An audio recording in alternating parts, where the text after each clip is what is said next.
terkait dengan hukum harta yang kita kumpulkan semasa sebelum hijrah. Masa jahiliyah.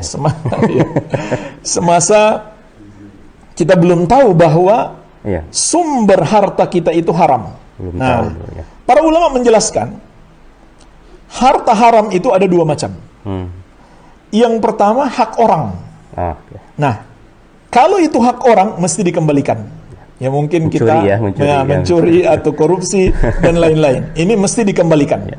Kalau korupsi dikembalikan ke negara. Ya. Kalau orang itu sudah nggak ada, ahli warisnya pun nggak ada, maka kita sedekahkan harta itu dengan niat untuk orang tersebut. Nah, ini yang pertama. Yang kedua, harta haram tapi nggak ada orang yang berhak. Ya, contohnya penghasilan dari musik ya. Termasuk juga riba ya. Dan lain-lain. Nah, harta seperti ini para ulama mengatakan jika kita dapatkan dulu belum mengetahui hukumnya, maka dia hukumnya halal untuk kita nikmati sekarang. Kenapa? Karena ada ayat yaitu di surat Al-Baqarah ayat 275. Faman ja'ahu mau'izatu min rabbih fantaha falahu ma salaf wa amruhu ilallah. Maka barang siapa yang telah datang kepadanya nasihat dari Rabb-nya kemudian dia berhenti melakukan riba. Ini sebenarnya ayat awalnya berbicara tentang riba. Ya. Tapi maknanya umum. Para ulama menjelaskan makna ayat ini mencakup semua harta haram yang semisal dengan riba, yaitu nggak ada orang yang punya hak padanya, nggak perlu kita kembalikan seperti harta curian tadi. Maka kata Allah, falahu ma salaf, baginya apa yang sudah berlalu. Jadi itu insya Allah Ta'ala tidak mengapa, halal baginya untuk menikmatinya. Namun jangan dia ulangi lagi. Ya. Jangan dia ulangi lagi perbuatan tersebut. Walaupun sebagian ulama juga menasihatkan, andai kita punya penghasilan lain, kemudian harta yang kita dapatkan dari yang haram itu kita berikan kepada fakir miskin, itu lebih baik. Itu lebih baik.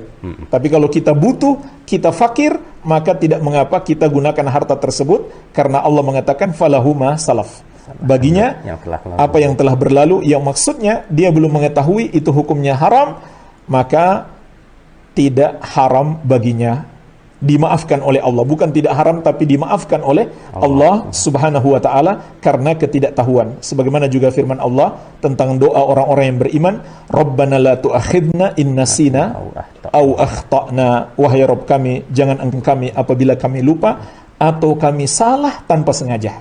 Kan kita tidak tahu, itu bukan kesengajaan.